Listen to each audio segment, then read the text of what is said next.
Mateus 28, 16 a 20 é um dos textos que nos apresentam aquilo que nós chamamos de a grande comissão, aquele momento em que o Senhor designa uma tarefa para os seus discípulos após a sua ressurreição. Alguns dizem que essa grande comissão foi dada mais ou menos uma semana após a ressurreição de Jesus. Outros já acreditam que foi a última coisa que ele falou depois dos 40 dias que ele ficou ainda visitando seus discípulos antes da sua assunção. A data a gente não sabe, mas a mensagem foi repetida pelos evangelistas. Todos eles repetiram essa mesma mensagem com características diferentes, mas a essência mesma. Diz assim a palavra do Senhor: os 11 discípulos partiram para a Galiléia, para o monte que Jesus lhes havia designado. E quando viram Jesus, o adoraram, mas alguns duvidaram. E Jesus, aproximando-se, falou-lhes, dizendo: toda a autoridade me foi dada no céu e na terra.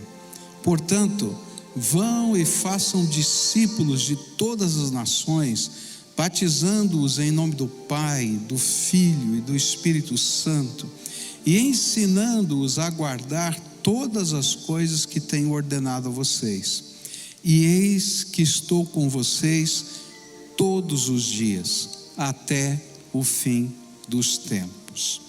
Pai querido, é em nome de Jesus, o teu Filho, que nós nos reunimos aqui, e tanta coisa aconteceu desde o começo desse culto, momentos de louvor e adoração, momentos tão alegres, quando vimos, Senhor, pessoas confessando Jesus Cristo como seu Salvador e recebendo a ordenança do batismo, e ficamos tão felizes de ver duas moças do nosso ministério com deficientes ali sendo batizadas, ver crianças e ver adultos, mostrando que a palavra do Evangelho pode chegar a todos, não há acepção de pessoas. O Evangelho é o poder de Deus para a salvação de todo aquele que crê, diz a palavra, e nós temos visto isso. E nesta hora, Pai, quando lemos a Escritura, eu quero te pedir, vem com o teu Espírito e ministra sobre nós. Ó Pai, nós não queremos um curso agora, nós queremos sentir a tua presença. Nós não queremos, Senhor, um sermão ou um discurso religioso. Nós queremos ouvir o teu Espírito ministrando no coração de cada um. E isso não há qualquer ser humano que possa fazer. E eu quero dizer isso diante de toda essa multidão que está aqui e de tantos outros que estão através da televisão, do rádio, das mídias sociais, participando conosco agora. Mas eu creio que o Senhor pode falar conosco. Eu creio que Jesus está vivo e que a promessa de que estaria conosco todos os dias é verdadeira.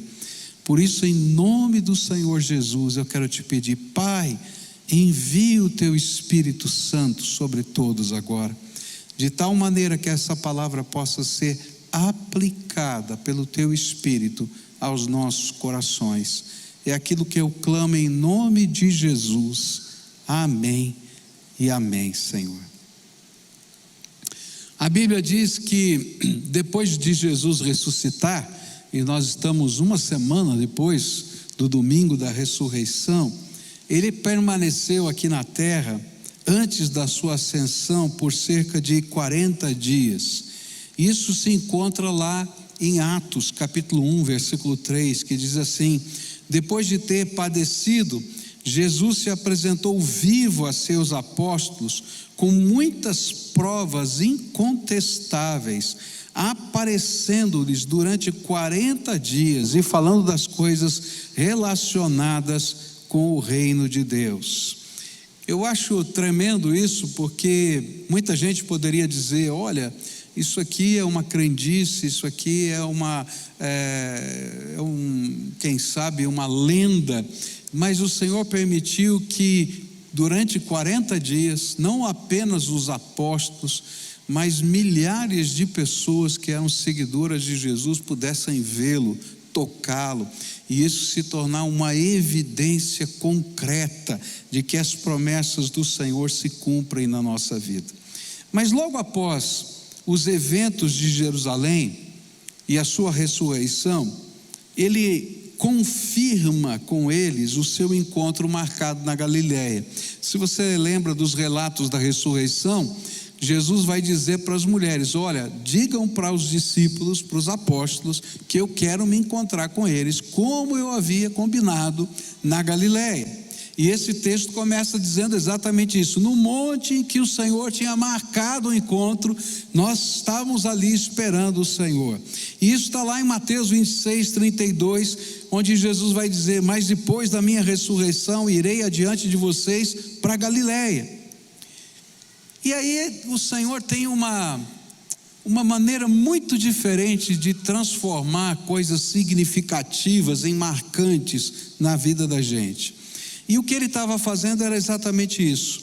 Foi justamente na Galileia que tudo tinha começado. Foi ali no chamado Mar de Tiberíades, não é? Que o Senhor chamou os seus primeiros discípulos, pescadores que estavam ali pescando, e ele vai justamente para aquele lugar, para se encontrar com eles e determinar a missão futura dos seus discípulos.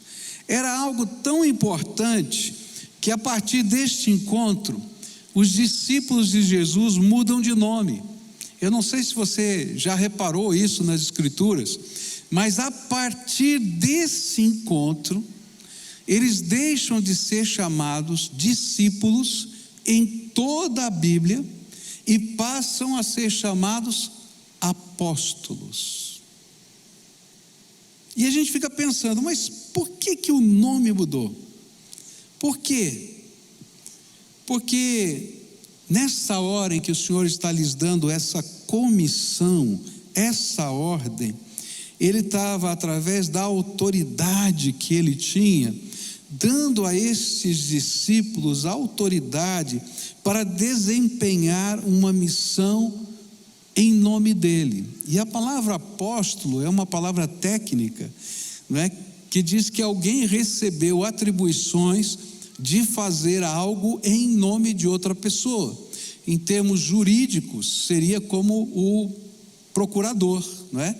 A gente passa uma procuração para alguém e essa pessoa vai e em nome da gente, assina no nosso nome, não é? Ele vai fazer os atos jurídicos necessários. E o Senhor vai dizer: olha, de agora em diante vocês têm uma comissão e debaixo da minha autoridade vocês vão fazer isso. E nesse caso foi em nome de Jesus, o nosso Salvador, que esses discípulos começaram a pregar e ensinar a mensagem do Evangelho. E nesse texto tão importante para a gente entender, não é? O que significa a missão que o Senhor está dando, primeiro aos apóstolos, aqueles primeiros discípulos, e depois para todo aquele que se diz cristão nessa terra. Eu queria olhar para os ensinos de Jesus nesse pequeno parágrafo, onde ele comissiona os seus discípulos. E o primeiro ensino que a gente aprende aqui, pode discernir aqui, está logo no versículo 17, onde diz assim: e quando viram Jesus, o adoraram, mas alguns duvidaram. Você vai dizer: pastor, mas o que está de ensino aqui?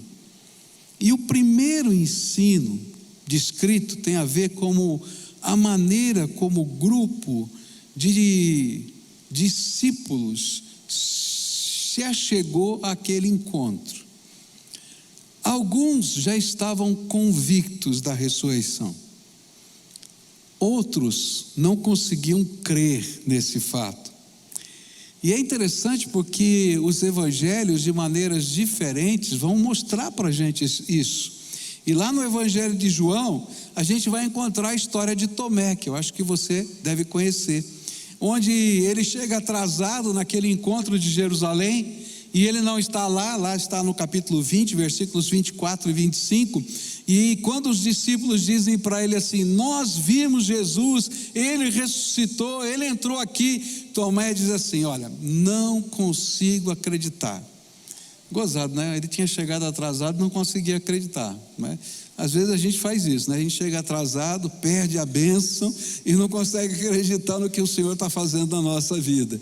E aí ele diz: olha, eu só vou acreditar quando eu puder colocar, apalpar Jesus, quando eu colocar a mão, o dedo onde foram colocados os cravos, onde eu puder colocar a minha mão onde a lança entrou, aí eu vou acreditar que Jesus de fato ressuscitou. E o interessante é que João vai contar essa história com mais detalhes, e quando ele aparece 7 dias depois, diante de Tomé, e por isso alguns dizem que esse encontro na Galileia deve ter acontecido 7 dias depois, a primeira coisa que faz é justamente isso: vem cá, Tomé. Como se alguém tivesse cochichado no ouvido de Jesus. Mas será que alguém precisa cochichar no ouvido de Jesus para ele saber alguma coisa? Ele sabe de todas as coisas que vão no nosso coração. E ele começa dizendo: vem aqui, Tomé, vem aqui, coloca o seu dedo nos meus cravos, onde foram passados, coloca a tua mão onde a lança entrou, pode apalpar, eu não sou um fantasma, eu não sou uma aparição, eu não sou uma visão, eu estou vivo, eu ressuscitei. E ali então aquele que não conseguia crer, pelo poder da graça de Jesus, pôde crer. Por isso o texto aqui vai dizer que alguns, quando viram o Senhor, simplesmente o adoraram, mas alguns ainda estavam duvidando. E a grande lição desse texto é que a obra de Deus, o cristianismo genuíno e verdadeiro, a missão que vamos realizar em nome de Jesus, é antes de tudo uma obra de fé. Não tem jeito da gente viver a obra de Deus na nossa vida sem fé.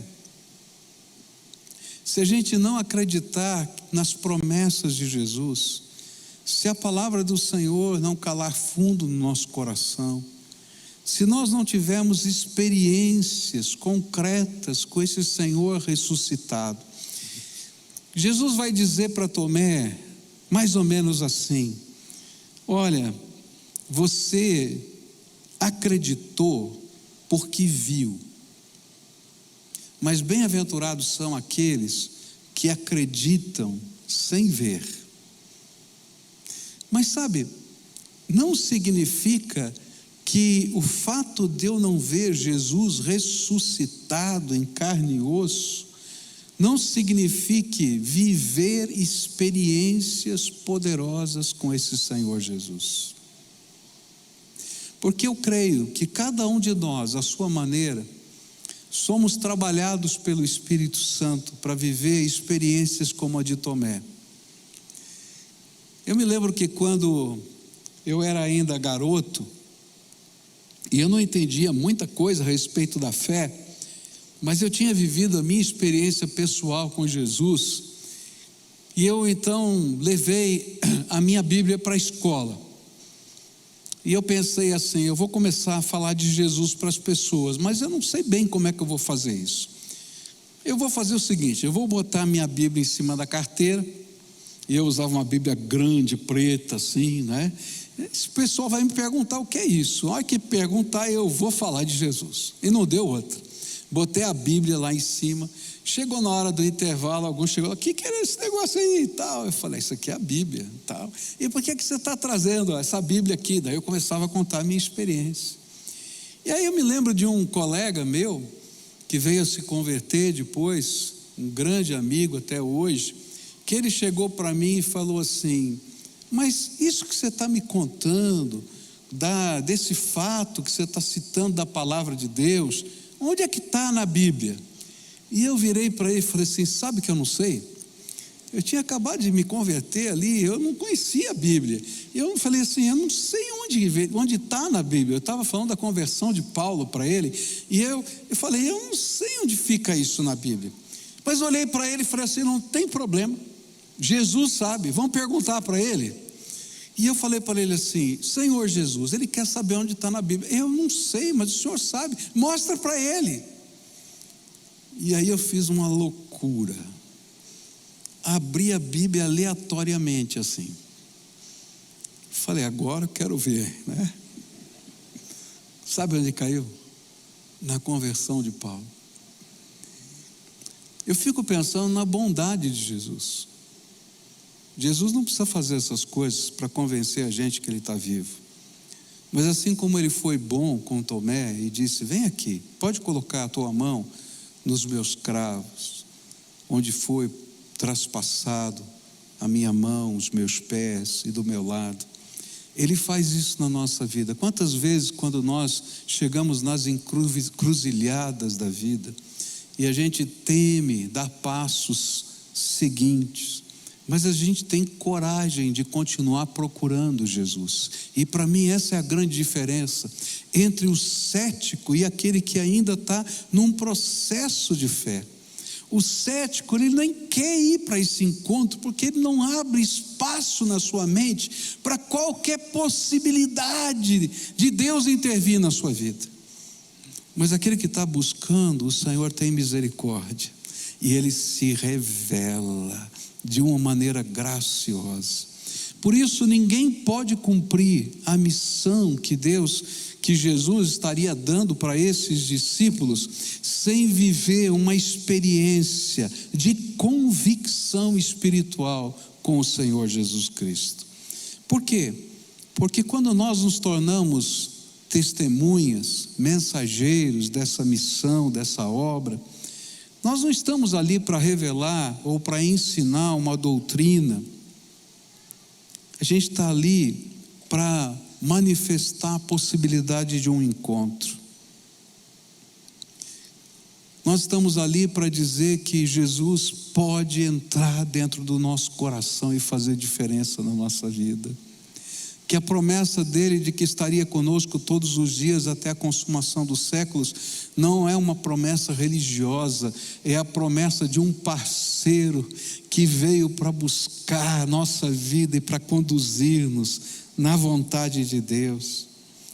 E às vezes a gente não consegue tocá-lo com as mãos, mas nós podemos ter os nossos olhos abertos para uma nova realidade, a possibilidade desse relacionamento vivo, pessoal, transformador e poderoso com o Cristo que ressuscitou. Por isso, sem fé, a missão se torna um serviço enfadonho. Talvez haja pessoas piedosas, religiosas, e que de repente estejam buscando fazer alguma coisa para Deus até. Mas se a gente não está nessa dimensão desse encontro, dessa realidade, esse serviço nos esgota, nos consome. Sabe por quê? Porque o serviço de Deus não é algo que eu tenha que fazer em alguma instituição ou alguma organização. É um serviço que eu tenho que realizar a favor de pessoas. E vou falar baixinho, viu? As pessoas são difíceis. Pode olhar para quem está perto de você e dizer assim, você é difícil. Agora escuta também, porque você também é. Não é verdade? Todos nós somos. E se a gente não tiver a graça de Deus, o poder do Senhor, para poder superar essas dificuldades, que às vezes são relacionais, às vezes Deus nos dá uma missão para realizar, e ela é pesada, meus irmãos. E se não tiver esse reencher, recarregar das baterias da graça na nossa vida, a gente não consegue. É por isso que o Senhor, antes de dar qualquer ordem, Ele vai dizer, Olha, tinha alguns que criam, que adoravam, e alguns que duvidavam.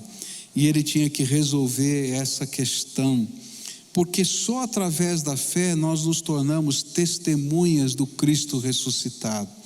E aí Atos 1:8, a segunda parte, vai dizer assim: e serão minhas testemunhas, tanto em Jerusalém, como em Judeia, Samaria, até os confins da terra. A missão que Jesus nos deu é uma missão maravilhosa, porque o que Ele está pedindo para a gente é que a gente possa testemunhar de algo que Jesus está fazendo na nossa vida.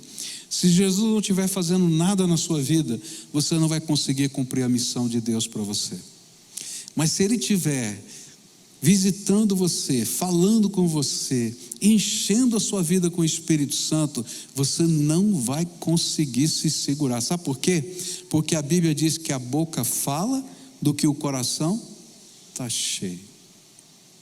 Se o nosso coração estiver cheio dessa fé, cheio dessa esperança, cheio do poder, cheio da graça, não precisa fazer força, a gente vai simplesmente testemunhar Jesus. Por isso, antes de falar sobre missão, eu tenho que falar sobre encontro. Eu vou falar da agora para frente sobre missão, mas eu tenho que dizer para você, talvez você esteja buscando algo de Deus na sua vida. Talvez você esteja querendo conhecer um pouco mais sobre as coisas que vêm do céu. Mas não dá para a gente entrar por essa jornada se a gente não começar primeiro com um encontro pessoal com Jesus, onde a gente invoca Jesus para ser o Senhor da nossa vida, o Salvador do nosso coração, e a gente pede para Ele se revelar a nós. E sabe como Deus pode ouvir a oração louca e tola de uma criança numa escola como aquela que eu fiz? Ele pode ouvir a oração de qualquer um, e Ele pode revelar a graça dEle na sua e na minha vida. A segunda coisa que eu vou aprender aqui nessa grande comissão é que essa missão que Jesus vai dar para os seus discípulos é baseada no poder dele. Olha só o que está aqui em Mateus 28:18. Jesus, aproximando-se, falou-lhes dizendo: toda autoridade me foi dada no céu e na terra. É interessante porque ele começa essa ordem a partir da autoridade que ele tem. Aconteceu algo extraordinário. A Bíblia vai ensinar uma coisa maravilhosa para a gente, que após a morte do Senhor Jesus e a ressurreição do Senhor Jesus, o Pai entregou ao Filho Jesus todo o poder no céu e na terra, até que todos os inimigos do reino de Deus sejam colocados como estrado debaixo dos seus pés. Está lá na Bíblia isso. E enquanto esse tempo está acontecendo, antes da volta de Jesus, toda a autoridade do reino está nas mãos de Jesus, delegada pelo Pai. E é isso que Jesus está dizendo: o Pai me deu toda a autoridade, e é nessa autoridade que eu estou comissionando vocês para uma obra poderosa. E esse é o segundo ensino aqui descrito, e esse ensino é confirmado pelos evangelistas, e de uma maneira enfática, de que o poder para realizar essa obra vem de Jesus. A palavra do Senhor vai dizer em Atos 1:8, ele diz assim: mas vocês receberão poder ao descer sobre vocês o Espírito Santo, e serão minhas testemunhas, tanto em Jerusalém, como em toda a Judéia e Samaria, até os confins da terra. O Senhor está dizendo o seguinte: olha, eu vou derramar poder do céu, vocês vão ser agora templo do Espírito Santo, e como templo do Espírito Santo eu vou ungir a vida de vocês, e vocês vão não apenas no meu nome como procurador, mas na autoridade e poder do meu reino. Marcos vai dar exemplos disso, eu acho tremendo. Marcos 16, 17 e 18 diz assim: e estes sinais acompanharão aqueles que creem, em meu nome expulsarão demônios, falarão novas línguas, pegarão em serpentes, se beberem alguma coisa mortífera, não lhes fará mal, e se impuserem as mãos sobre os enfermos, eles ficarão curados. O que Marcos está dizendo é que estes sinais aconteceriam no meio da igreja enquanto o evangelho estivesse sendo pregado. Lucas fala ainda no capítulo 24, verso 49: eis que envio sobre vocês a promessa de meu Pai, permaneçam pois na cidade, até que vocês sejam revestidos do poder que vem do alto. Eles seriam testemunhas revestidas de poder, e esse revestimento de poder faria com que fossem testemunhas capazes não apenas de revelar a graça poderosa de Jesus, mas também ter os olhos abertos para compreender e explicar as Escrituras.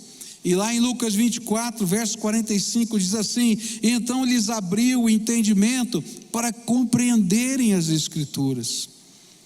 A missão de um servo de Cristo é parte de um santo privilégio de poder experimentar o poder de Deus em Cristo e ser agente da sua graça na vida dos outros, pois é na missão que as coisas poderosas do Senhor acontecem.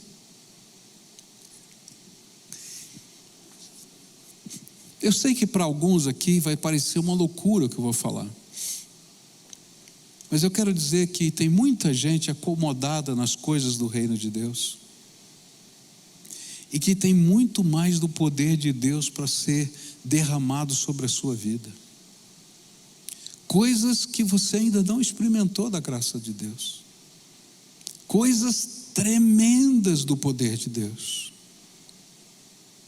Sinais de Deus que vão estar sobre você, e quando você estiver proclamando a mensagem do Evangelho, vão ser testificados pelo Espírito Santo na vida de outras pessoas.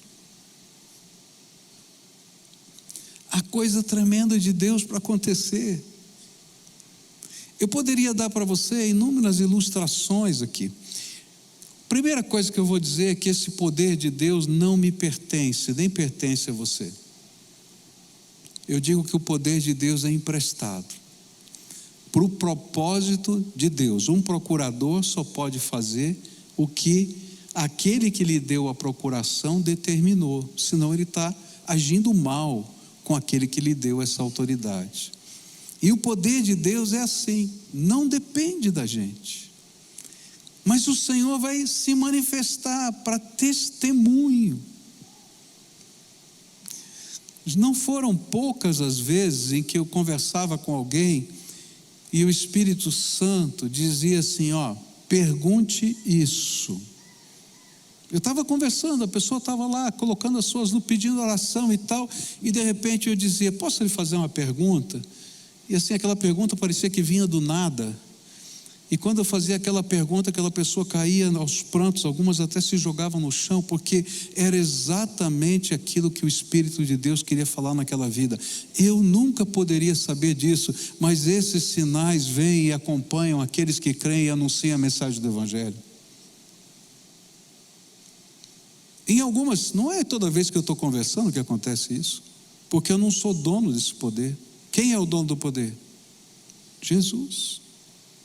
E Ele sabe o que é preciso, mas eu quero ser testemunha dEle.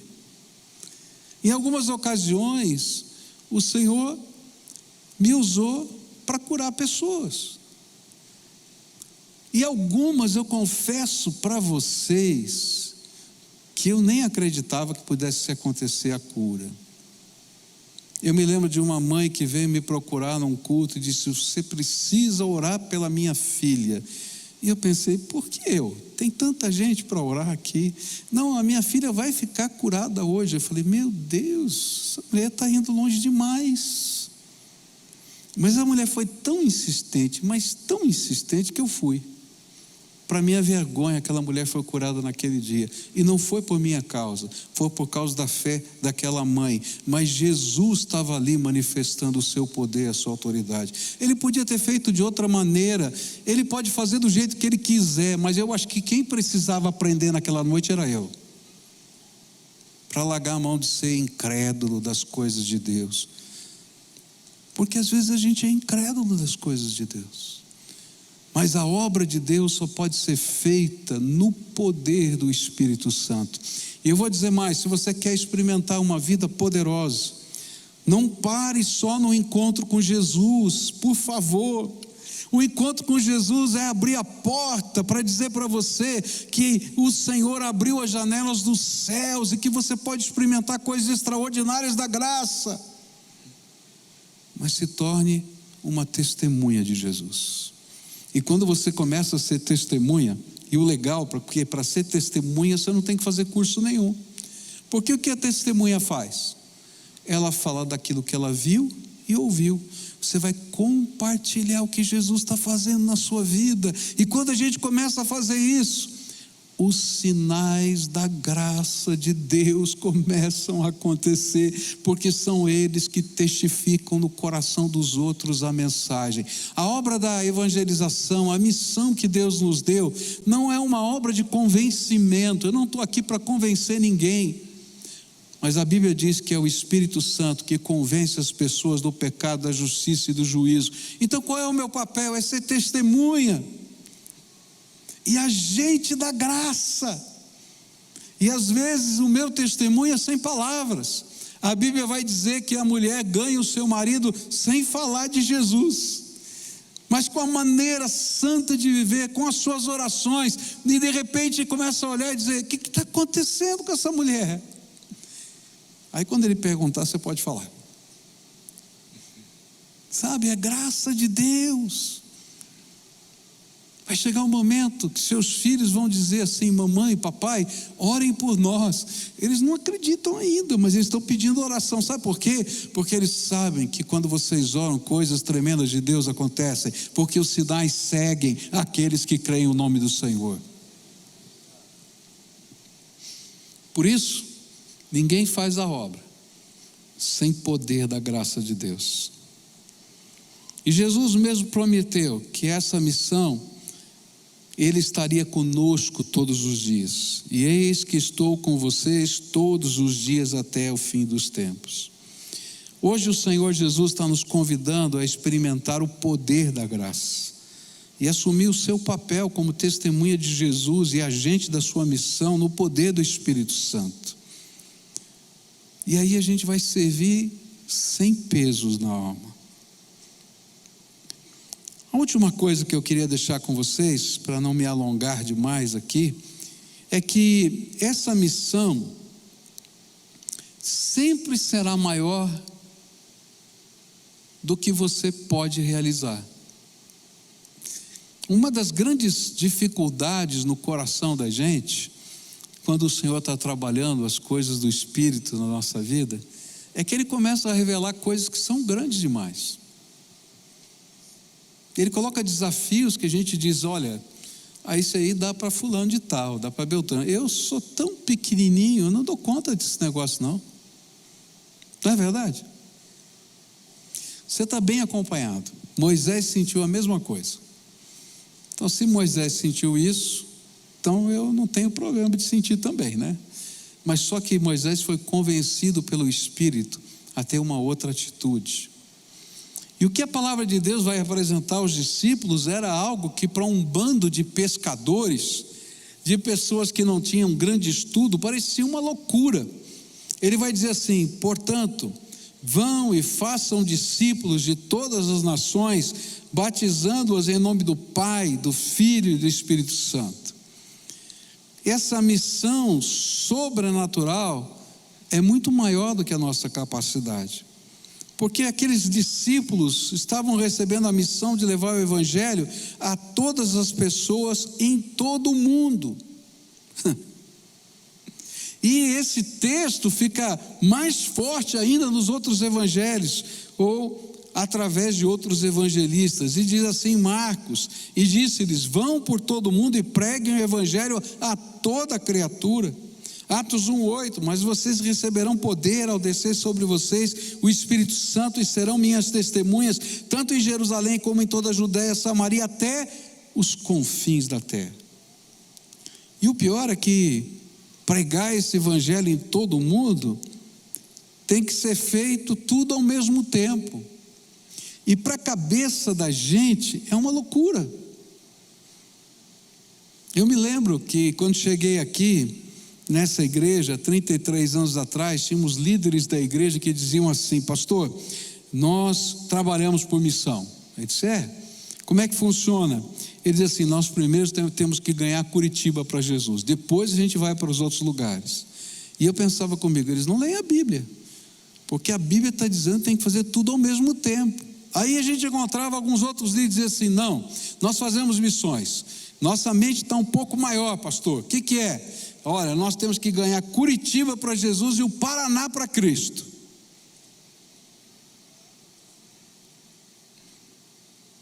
Mas quando a gente olha a palavra, a gente vai ver que a obra do Senhor não pode ter limites geográficos, pois o Senhor sempre vai usar coisas inusitadas para fazer o seu nome chegar a pessoas que nós não conhecemos.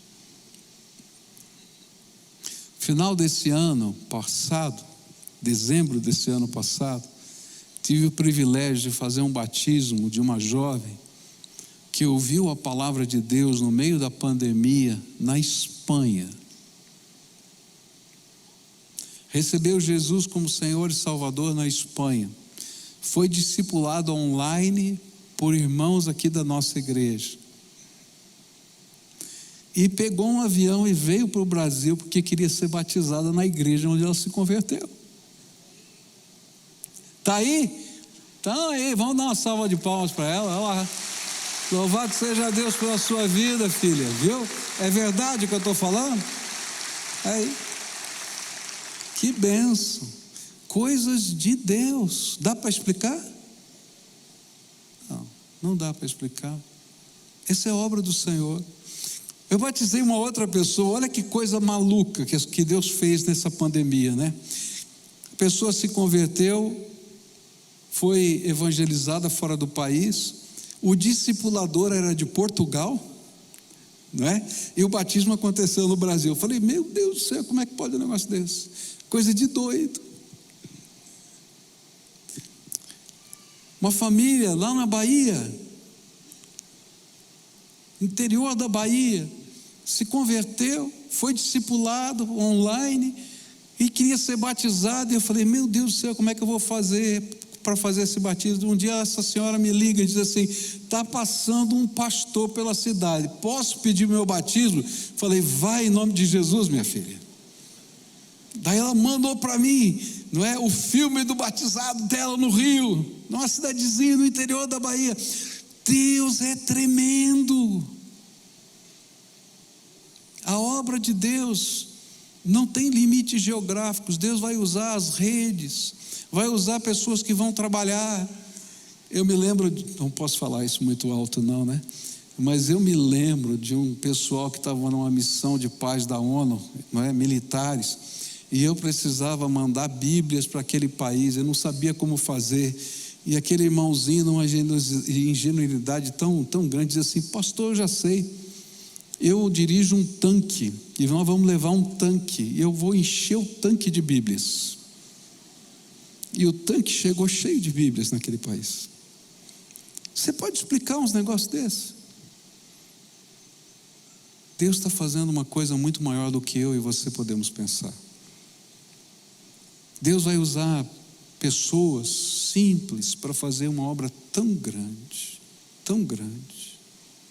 Ontem eu encontrei uma senhorinha já bem idosa, com uma ovelhinha minha, que tem uma grande luta na sua vida, E ela então disse: pastor, eu estou aqui com essa minha irmã, ela é minha discipuladora agora, de uma outra igreja. Eu falei: que bom. Ela falou assim: essa mulher é uma mulher de Deus, cheia do Espírito, e é minha vizinha, Deus colocou ela do meu lado para cuidar de mim, eu estou pegando a bênção para mim. Eu falei: vai, filha, porque as coisas do reino são assim, é assim que funciona. Eu vim aqui hoje dizer para você que Deus tem um propósito para a sua vida, e eu vou chamar esse propósito de missão. Ele tem para mim, tem para a sua, tinha para os discípulos, e fazer parte disso é um privilégio. Mas a primeira coisa que tem que acontecer na vida de cada um de nós, quem sabe como Tomé, cheio de dúvidas no coração, dizer: Jesus, por favor, trabalhe as minhas dúvidas, porque a gente não consegue ser um adorador enquanto o coração está dividido em várias questões. Talvez você tenha sido criado ouvindo a palavra de Deus, talvez você tenha ouvido a mensagem do Evangelho através de alguém, e teu coração foi sensibilizado, mas você tem tantas dúvidas. Olha, você está bem acompanhado, até os discípulos de Jesus eram assim. Mas há uma bênção que eu queria repartir. Enquanto a gente está buscando, e a gente não assume o papel de cético, que abandona tudo e todos, Jesus se encontra conosco e se revela poderosamente. E hoje eu vou te desafiar a ter um encontro com Jesus, e algo tremendo de Deus vai acontecer na sua vida. Não porque eu tenha poder, já falei para você que todo poder é emprestado, vem do autor e consumador da nossa fé, que é Jesus Cristo, o Senhor.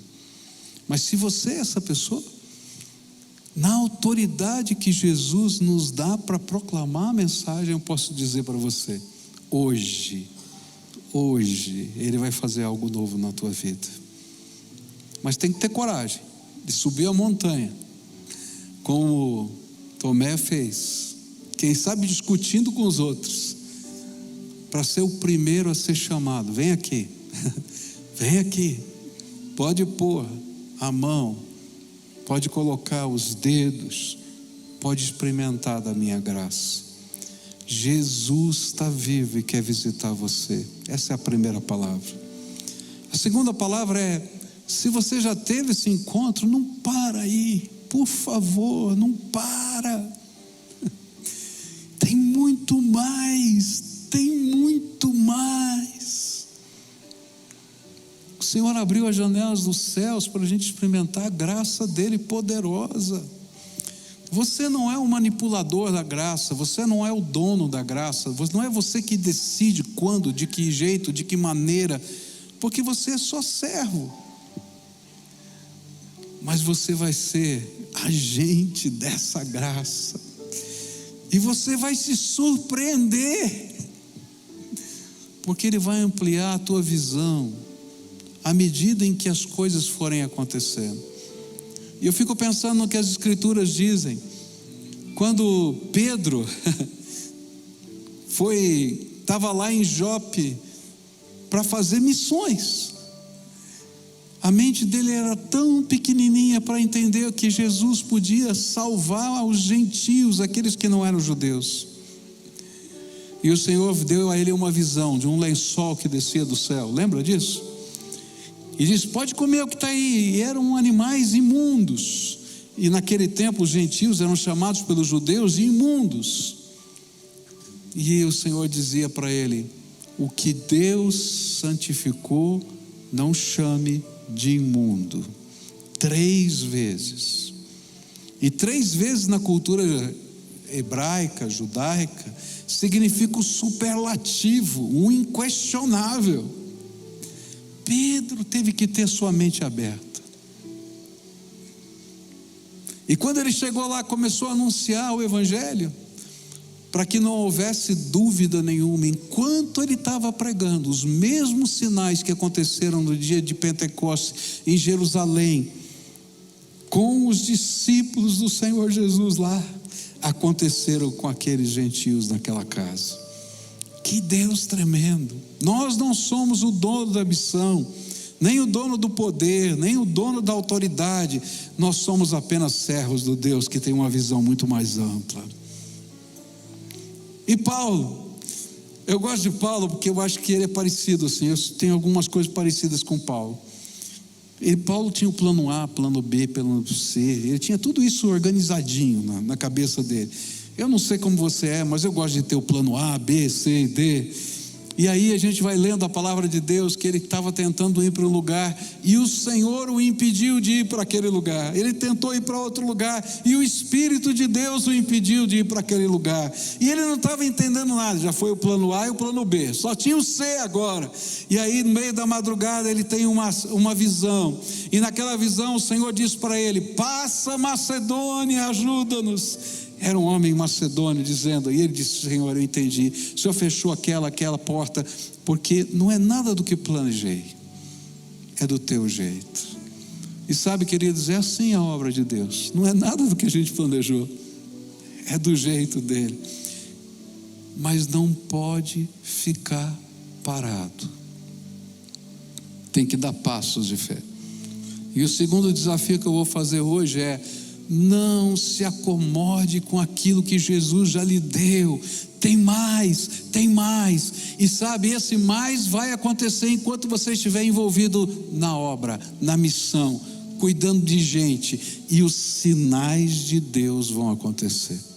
Eu queria orar com algumas pessoas. Há pessoas aqui a quem o Espírito Santo hoje está falando e que precisam ter um encontro pessoal com Jesus. Você chegou com um monte de dúvidas, seu coração estava dividido, mas hoje o Espírito Santo de Deus está dizendo: eu quero visitar você, eu quero ir com você para a sua casa, eu quero fazer algo novo na tua vida. Você está ouvindo a voz do Espírito aí no seu coração? Vai saindo do seu lugar, vem para cá, que eu quero orar por você, quero orar pela sua família, eu quero buscar essa graça de Deus com você. Pode sair, vem para cá, isso. A quem Jesus está falando aqui? Pode vir, em nome de Jesus, para esse encontro. Pode vir, em nome de Jesus. Esse santo encontro, pode vir. Se tiver uma família, marido cutuca a esposa cutuca o marido, pega os filhos, diz: nossa casa precisa desse encontro com o Senhor Jesus. Nós queremos entrar nessa dimensão nova do poder de Deus, de conhecer um Jesus que vai além da religiosidade, que fala, que toca, que ensina, que abre a nossa mente para a palavra. Então vem, em nome de Jesus, em nome de Jesus. Se o Espírito de Deus está falando com você, pode vir, querido, venha. Hoje vai ser um dia diferente, eu tenho certeza disso. Vai ser um dia cheio da graça de Deus, cheio do poder do Espírito. Algo novo vai acontecer aqui. Eu posso garantir, porque Jesus está aqui entre nós, Ele vai fazer algo novo aqui entre nós. Então, se o Espírito de Deus está falando, vem para cá, pode vir, em nome de Jesus, pode vir. E a gente vai buscar a face do Senhor aqui hoje, tá bom? Olha, faz tempo que eu não faço isso, mas hoje eu estou sentindo no meu coração o desejo ardente de fazer isso. Eu queria pedir que pessoas que o Espírito de Deus estão tocando a alma agora, viessem orar por essas pessoas que estão aqui, que cada um tivesse um companheiro de oração, e a gente vai pedir que o Senhor visite essas vidas poderosamente. Você pode me ajudar orando por essas pessoas? Então escolhe aí uma família, né? Escolhe ali um casal, escolhe ali pessoas, né? E eu queria que cada um pudesse receber essa oração que vai ser feita aqui. Eu vou orar aqui por todos, mas eu acho que é tão gostoso quando a gente sabe que tem alguém orando só pela gente. Não é verdade isso, né? Assim, Deus sabe o que está aqui, né? E Ele vai colocar alguém aí do seu lado, tá? Para orar, tá? Quem ainda não recebeu ninguém, tem um casal aqui, bem aqui no meio, pode vir alguém aqui orar por eles aqui, esse casal que está bem aqui, ó, bem no meio aqui, bem aqui, tá? Lá no fundo, um casal, isso. Tem aqui uma jovem aqui com uma criança, se alguém puder, já está orando pela criança aqui, tá? Isso, tem alguém. Tem essa senhora que foi a primeira que veio aqui na frente, ninguém veio orar por ela ainda, vem aqui orar por ela. Tem um senhor que está aqui do meu lado sozinho, tá? Quem é que pode vir aqui orar por esse senhor que está aqui? Vem aqui, vem aqui. Olha, uma jovenzinha vai orar por esse senhor aqui. É assim que acontecem as coisas no reino de Deus, né? Tem alguém sozinho aqui? Dá um aceno para mim, ó. Tem ali um casal, é um casal com um filho, né? Bem ali atrás, ó. Pode ir lá atrás para mim? Dá um aceno com a mão que ela não está vendo aqui, ó. Aqui, tá faltando aqui. 1, 2, 3 pessoas que possam vir orar aqui. Vem aqui, tá? 4, vamos lá. Eu não vou deixar ninguém sozinho aqui hoje não. Vocês vão ficar com fome hoje à noite se não vier aqui orar, viu? Então aqui, isso, tá ali, ó, o casal. Quem mais eu vi que levantou a mão? E você, querida, você também, vocês dois aqui. Tem uma senhora que está orando só por ela, é isso? Então, depois vem aqui orar por esse senhor aqui, ó. Tá aqui. Tem uma outra senhora ali atrás, pode ser? 2 ali, não é verdade? 2, 1, 2, tá? Isso. Quem pode? Uma já está, falta uma senhora ali. Pode alguém ali orar com ela? Essa senhora de blusa listrada está sozinha. Isso. Esqueci alguém aqui? Está todo mundo aqui? Então agora, olha, você está sozinho, tá? Quem é que pode vir orar por esse jovem que está aqui do meu lado? Pode vir alguém orar aqui? Isso, bem aqui, ó. Isso. Tem alguém que foi esquecido? Não. Então agora vamos fazer o seguinte: pergunta para a pessoa que está do lado, tá? Por quem você vai orar? O que está no teu coração? O que está dividindo a sua alma? Hoje eu quero orar especificamente por isso. Pergunta. E quando falar, você começa a orar por isso. Pede a intervenção do Espírito de Deus. Pede o toque de Jesus. Pede para o Espírito Santo entrar aí dentro desse coração. Tá bom? Agora quero orar por todos vocês que estão aqui, tá? Querido Jesus, nós somos só agentes da graça. O Senhor é a graça personalizada. E esses teus filhos vieram como Tomé, dizendo: Senhor, eu tenho dúvidas no meu coração, eu tenho sentimentos contraditórios, eu tenho uma experiência até de temor do Senhor, mas eu quero mais, Senhor. E eu quero te pedir visita agora, Senhor. E que o sangue de Jesus, vertido lá na cruz do Calvário, seja agora aspergido sobre eles, como remissão dos seus pecados. E que nessa hora, Pai, o teu Espírito Santo tenha toda a liberdade de entrar e selar essas vidas poderosamente. Põe a tua mão de poder, põe a tua mão de bênção. É aquilo que eu oro em nome de Jesus. Amém e amém, ok? Agora, você que veio orar, troca o telefone e diz: olha, eu quero orar essa semana por você, tá? Bom é seguir Jesus, Bíblia, oração e missão. Vamos fazer isso juntos, tá? Só troca o telefone, dá o seu, tá? E pega o dele, e vocês vão orar essa semana. Marquem o horário e vão orar. Deixa o Senhor fazer a obra, porque a obra é dele, tá? Marque um encontro com Jesus todo dia na sua casa. Quando a gente marca, Ele ouve e vai, tá? Então vai lá, que Deus abençoe vocês. Agora eu quero pedir para todo mundo ficar em pé aqui. Olha para quem está perto de você e diz assim: Jesus tem mais para você. Pode falar. Fala isso. Agora deixa alguém falar isso para você também. Ele tem mais para você. Não se conforme. não se conforme, tem mais, busca, e você vai ver o poder de Deus fluindo na tua vida.